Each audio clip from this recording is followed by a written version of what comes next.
I lived in a very small town in Maine, and it was French speaking. The side of the town that I was living in was French speaking, and French speaking only. I went to parochial school, French speaking parochial school, and the nuns were always full of these incredible pronouncements, which really irritated me, and because you weren't supposed to question them. But anyway, one day the nun said, God created everything.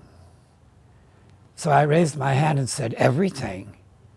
And she said, yes, everything, in that pleasant nun way. I said, oh, okay. And I went home, and I had a little rocking chair.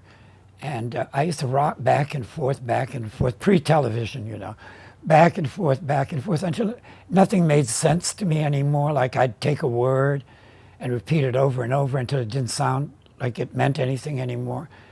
So anyway, everything. So the next morning I woke up fired up, ready for action. So I arrived at school and I raised my hand first thing, and the nun said, yes. And I said, God created everything. You said that. And she said, yes, everything. And I said, then bad things. And she said, well, no. And I said, well, then it didn't create everything. And now she was stuck, and so was I.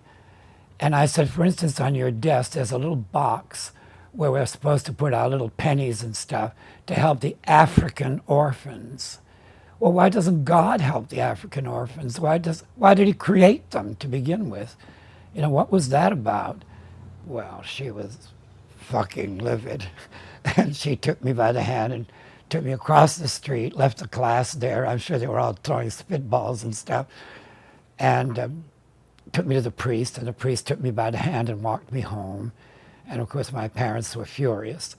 I didn't care because I'd made a big step. I was free of that, and I knew that I was free of that. So from that moment on, I was free of a lot of the religious chains, the things that bind you.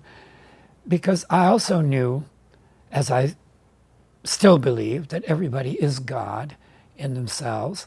And I do think that artists, not just the kind of art that I do, but any kind of creative person, is God, because they are ruling their own universe. The only advice that I would give or counsel to a gay young person, say someone around 12 to 18 or 19, would be make your choices, live your life. I know it's very young, but you know what you want, you know what you think. Do the things that interest you. And if somebody discourages you from doing it, you just have to remember that they're wrong and that you're right for you.